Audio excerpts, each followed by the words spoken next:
세상의 왕이 심판하시는 날, 온 세상의 왕이 심판하시는 날이라는 제목으로 오늘 본문 말씀을 함께 상고하려고 합니다.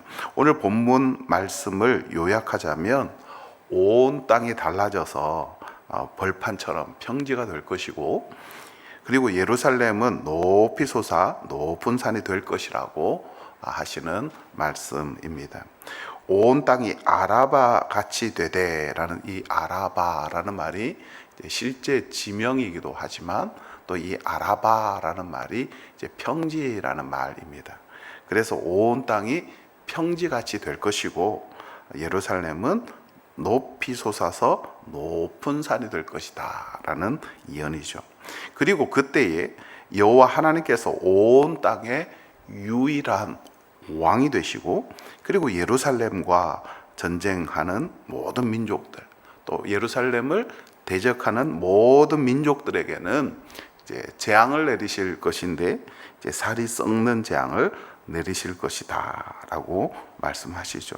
여기서 살이 썩는 재앙은 얼핏 보면 이제 나병, 살이 썩는 그 나병, 혹은 또 악성 이제 피부병, 악성 피부병을 연상케 합니다. 성경에서는 이제 저주에 해당되는 질병이죠. 그리고 이러한 재앙이 예루살렘을 쳐들어온 모든 민족의 가축들에게도 내려질 것이다 라고 말합니다. 여기서 이제 성경에서 등장하는 나병과 또 살이 썩는 그런 악성 피부병은 이제 죽음을 상징하는 질병입니다. 이제 살이 썩어 흙으로 돌아가는 그런, 즉 죽음의 권세가 예루살렘을 대적하는 모든 민족에게 내릴 것이다 라는 것이죠. 오늘 이 본문의 이 예언들을 보면 마지막 때에 대한 예언인데, 이 마지막 때에 이 땅에 천재지변이 일어나는 것처럼 느껴지죠. 핵전쟁이 일어나서 이제 살이 썩는 그런 재앙이 있을 것이다 라고 해석하는 사람들이 있습니다. 이렇게 해석해야 된다는 말이 아니고요, 이렇게 해석하는 사람들이 있는데, 이러한 해석은 얼핏 보면 그럴듯하지만 그러나 너무 문자적인 해석이고, 오늘 이 본문을 보면 이제 마지막 때가 우리가 소망이나 기다림이 되는 것이 아니라 두려움이 되죠. 사실 오늘 이 본문은 이렇게 해석해서는 안 되죠. 오늘 이러한 본문의 내용을 어떻게 해석해야 될까요? 반복해서 말씀드리지만 성경에서 반복되는 패턴과 모형이 있습니다. 그리고 이 반복되는 패턴과 모형 속에는 하나님이 담아 놓으신 의미들이, 그 상징과 의미들이 있는데, 그 의미들을 깨달아야지 오늘 이 본문을 우리가 잘 해석할 수 있다라는 것이지요. 그런 의미에서 오늘 이 본문은 예루살렘이 이제 높이 솟아서 큰 산이 된다는 이 사실을 이해하려면 성경에서 산이 의미하는 바를 알아야 됩니다. 왜냐하면 성경을 읽다가 보면 유독 산이 많이 등장하는 것을 봅니다. 시내산, 또 시온산, 갈멜산, 모리아산, 두루 말할 수 없을 정도로 산이 많이 등장하죠. 물론 이스라엘 지역이 산악 지역이기 때문에 그 성경에 산이 등장한다는 것, 또 산이 배경이 된다는 것은 어찌 보면 당연합니다. 성경은 역사적 사실, 역사적 실제 장소를 배경으로 하고 있기 때문에 어떤 역사적 사실이나 역사적 배경으로 봐도 산이 등장하는 것은 당연합니다. 하지만 성경은 단순히 지리적 사실과 역사적 사실만 우리에게 말하고 있는 것이 아니에요. 역사적 사실과 지리적 사실을 통해서 그 속에 의미를 담아두고 우리에게 그 의미를 우리에게 전해주고 메시지를 준다는 것입니다. 그래서 성경에서 산은 단순히 지형 이상의 의미를 가지고 있죠. 고대 세계에서 가장 높은 산은 하늘과 땅의 경계로 여겨졌습니다. 성경에 우리가 먼저 생각해야 될 사실이 있는데요. 하나님이 계신 영적 공간을 하늘, 저기 높은 하늘로 상징한다는 거죠. 물론 하나님이 저 하늘에 계신 것이 아니라 하나님은 보이지 않는 영적인 공간에 계십니다. 그것을 성경에서는 하늘 혹은 천국 이렇게 표현을 합니다. 중요한 것은 하늘은 우리가 닿을 수 없는 곳이고 우리가 하늘 너머의 세상을 볼 수 없기 때문에 영적인 공간을 성경은 하늘이라고 이야기합니다. 그래서 우리가 기도할 때도 하늘에 계신 우리 아버지요. 그 하늘은 어떤 하늘입니까? 우주를 말하는 것이 아니라 영적인 공간에 계신 하나님 아버지를 우리가 뜻할 때 하늘에 계신 우리 아버지라고 말하죠. 그리고 또한 우리가 살고 있는 이 세상, 이곳을 땅이라고 하죠. 즉 우리는 땅에 있고 하나님은 하늘에 계십니다. 하나님의 처소는 저기 하늘이고 그리고 땅은 우리 인간의 처소예요. 그런데 성경을 보면 하나님은 우리와 멀리 떨어져서 계시기를 원치 않으시죠. 우리를 찾아오시는 분이십니다. 우리를 함께 하시는 분이세요. 그래서 하나님께서는 성전이라는 곳을 통해서 우리와 함께 하시죠. 그래서 성경에서 성전은 하늘에 계신 하나님과 땅에 있는 우리 인간이 함께 거하는 처소, 즉 하나님의 처소지만, 그래서 성막이라는 말은 이제 거룩한 처소, 하나님의 처소라는 말입니다. 그렇지만 성경에 이 성막이 회막으로도 불려요. 회막은 뭡니까? 만남의 집, 하나님이 우리를 만나기를 원하신다는 거예요. 그래서 하나님께서 그 회막에서 모세를 부르십니다. 즉 그리고 그때부터 이제 성막이 회막이라는 이름으로도 불려요. 즉 하나님이 우리와 함께 하시기를 원하시는 것을 보여주는 것이 성막입니다. 그리고 성전이죠. 그래서 성전과 성막은 하늘과 땅이 상징이죠. 하늘과 땅이 겹쳐지는 공간이에요. 하늘에 계신 하나님과 땅에 있는 우리 인간이 함께 거하는 처소입니다. 그런 의미에서 최초에 하나님과 사람이 함께 거하는 처소가 있었죠. 그곳은 에덴이라는 곳입니다. 이 에덴은 성전이요 또한 성막입니다. 그런 의미에서 하늘에 계신 하나님과 땅에 사는 인간이 함께 거하는 처소죠. 그리고 그 에덴 동산을 우리가 읽다 보면 에덴 동산은 지리적으로 가장 높은 곳, 즉 모든 생명이 시작되는 산이었다는 것을 알 수 있죠.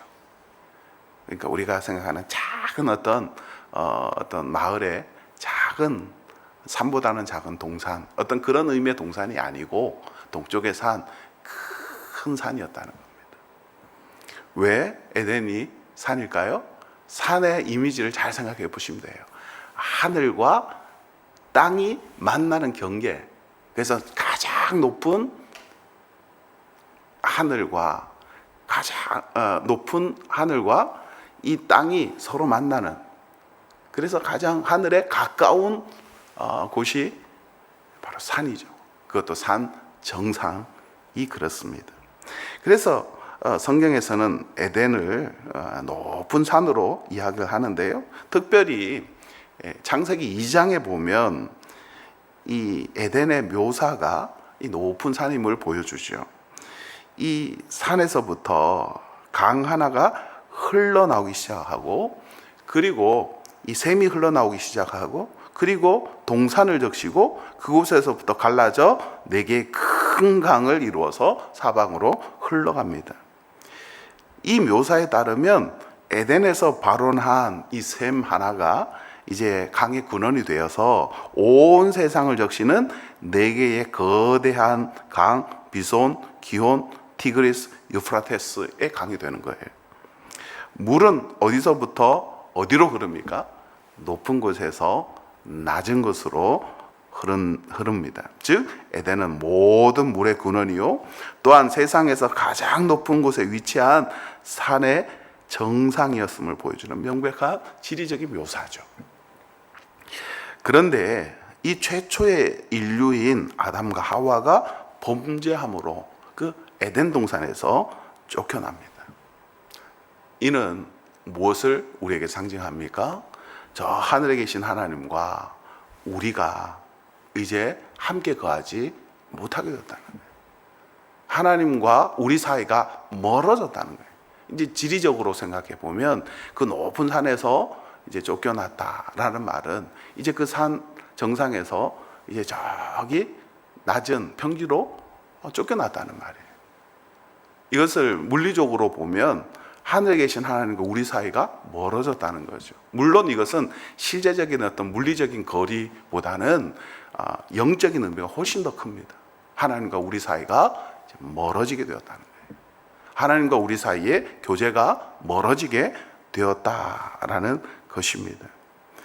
자, 그런데 그 이후에 성경의 모든 이야기는요, 이제 이 하나님이 계신 이 거룩한 산, 이제 성경에 이제 이 에덴을 또 이 하나님이 계신 곳에 이제 거룩한 산, 성산이라는 표현을 많이 쓰죠.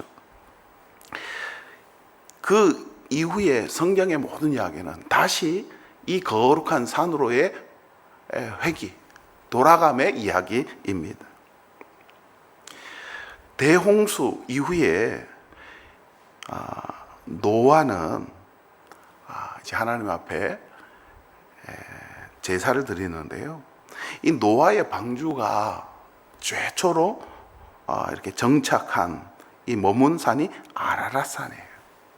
또 산이 등장하죠. 그런데 이 아라랏이라는 이 말이요, 저주를 뜻하는 히브리어 아라르와 굉장히 유사해요. 성경은 비슷한 언어를 통해서 연상작용, 즉 언어 유희를 많이 사용한다고 했죠. 그래서 이 아라랏산은 이 저주를 생각나게 하는 그런 산입니다. 그런데 하나님께서 노아가 이제 그 저주의 산 위에서 하나님 앞에 희생 제사를 드립니다. 그랬더니 하나님께서 그 제사의 향기가 안식을 주는 향기입니다. 히브리 말로 보면 안식을 주는 향기를 받으시고 그 땅을 다시 축복하시죠.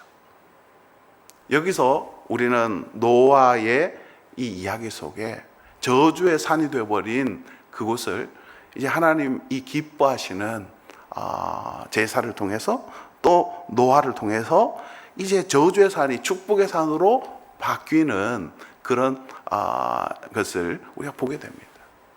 즉 하나님께서는 이제 에덴 동산을 회복하기를 원하신다는 것을 노아를 통해서 우리가 볼 수 있는 겁니다. 하나님은 저주를 축복으로 바꾸시기를 원하시는 거죠. 그리고 또 우리가 산하면 떠올려지는 중요한 사건이 있습니다. 아브라함이 모리아산에서 드렸던 여호와 이레, 그 여호와 이레 제사입니다. 하나님은 그 아브라함에게 가장 소중한 것, 즉 하나님께서 약속으로 주신 이삭을 바치라고 명령하십니다.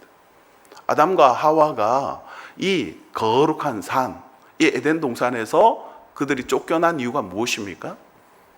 하나님의 말씀에 불순종함이었기 때문이죠. 그런데 아브라함은 고통 속에서도 하나님의 말씀에 완전히 순종합니다.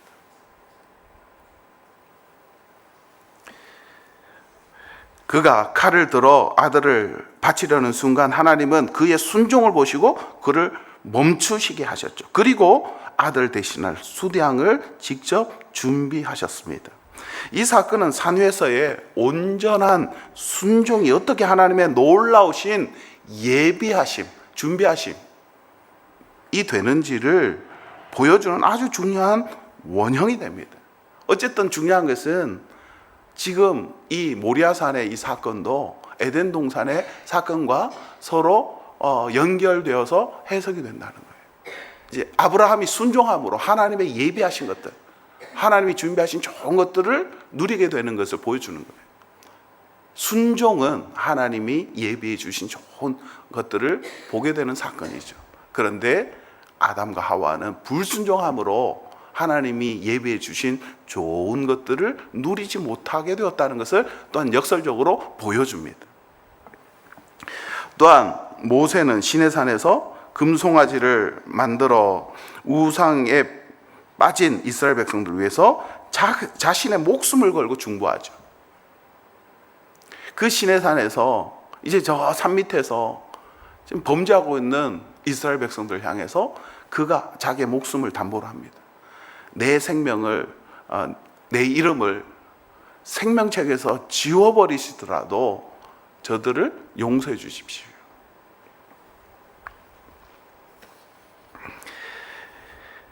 그는 만일 그들의 죄를 사하지 아니하시려거든 원하건대 주께서 기록하신 책에서 내 이름을 지워버려 주십시오라고 하나님 앞에 외칩니다.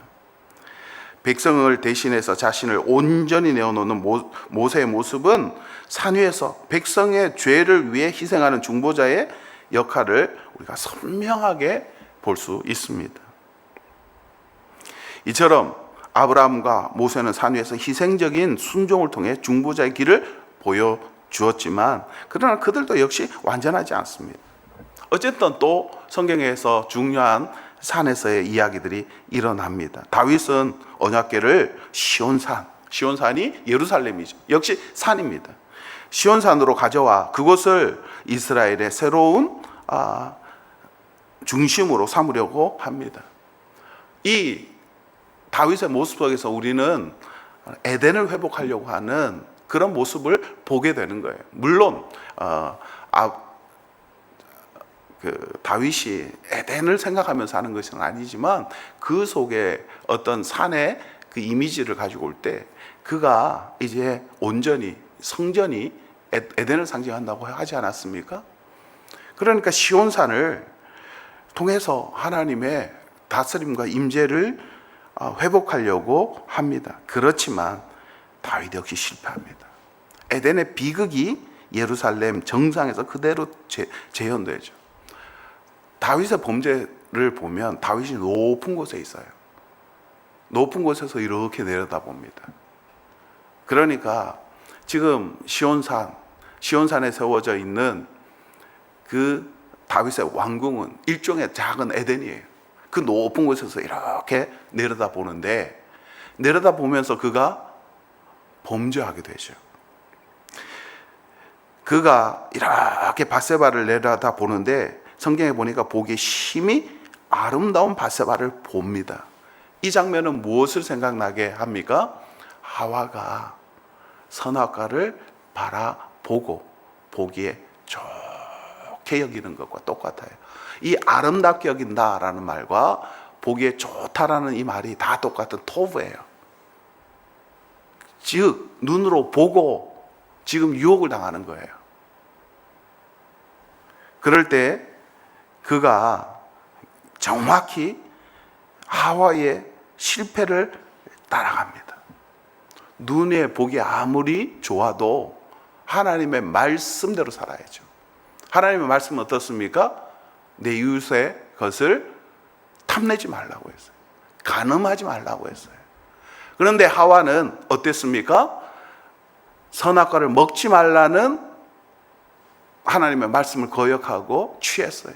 마찬가지로 다윗도 하나님의 말씀에 순종하지 않고 이웃의 것을 탐내지 말고 간음하지 말라는 그 하나님의 말씀을 거역하고 선악과를 취한 거예요.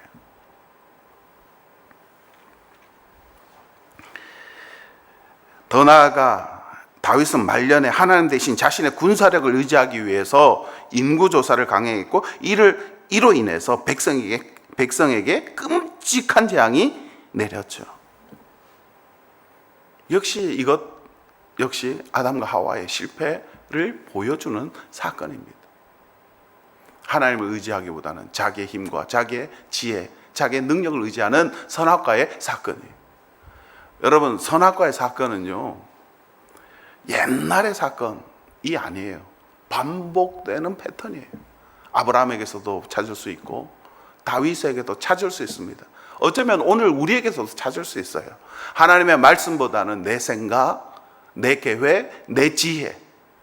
그래서 내 눈에 보기에 좋은 것을 행하고 내가 보기에 아름다운 것을 취하고 하나님이 보시기에 좋은 것보다는 내 눈에 보기에 좋은 것. 그리고 하나님을 의지하기보다는 내 힘과 내 능력, 내가 가진 것을 의지하는 모습. 그 모습이 곧 아담과 하와의 모습이고 다윗의 모습이에요. 그리고 아브라함이 실패할 때 그 아브라함의 실패 모습이에요.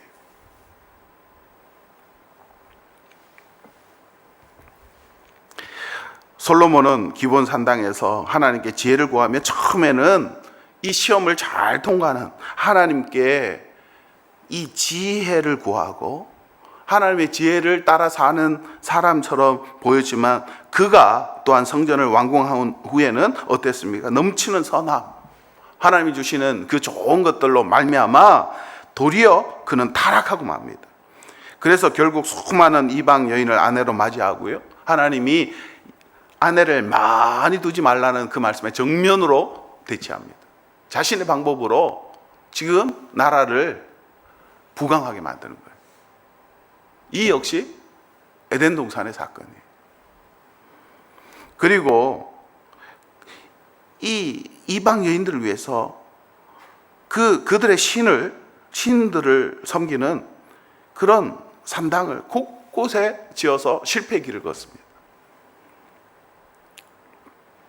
이것은 하나님의 산인 시온산에 대한 직접적인 신성 모독이고 도전이죠.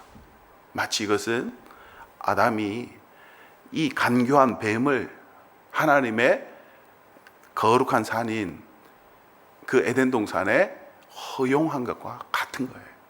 아담의 실패가 어디에 있냐면 이 간교한 뱀을 에덴 동산에 허용한 것부터가 실패예요.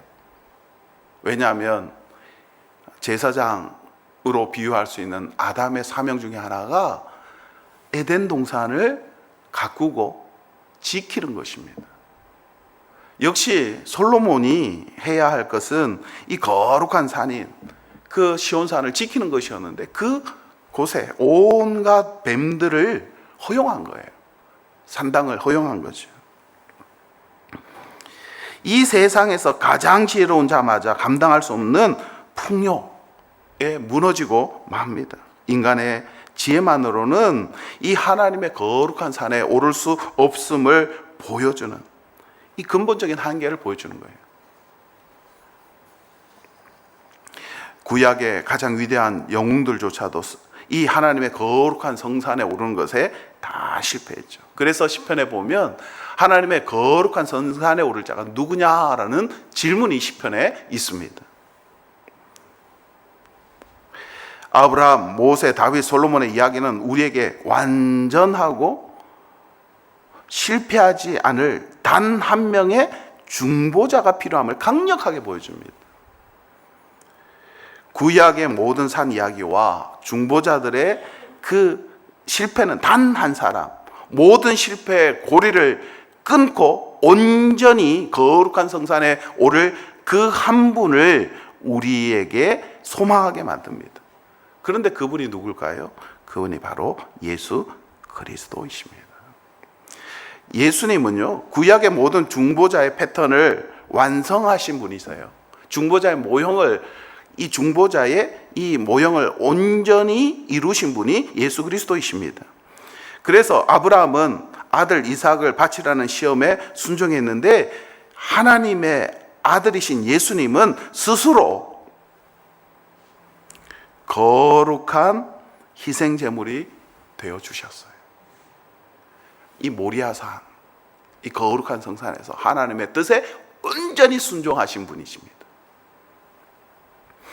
또한 모세는 백성을 대신해 자신의 생명을 내놓겠다고 하나님 앞에 이제 제안을 했는데, 물론 모세는 이스라엘 백성들의 죄를 위해서 자신의 생명을 직접 내놓지는 않았습니다. 그렇게 중보 기도했는데 예수님은 실제로 자신의 생명을 대속물로 바치심으로 온전히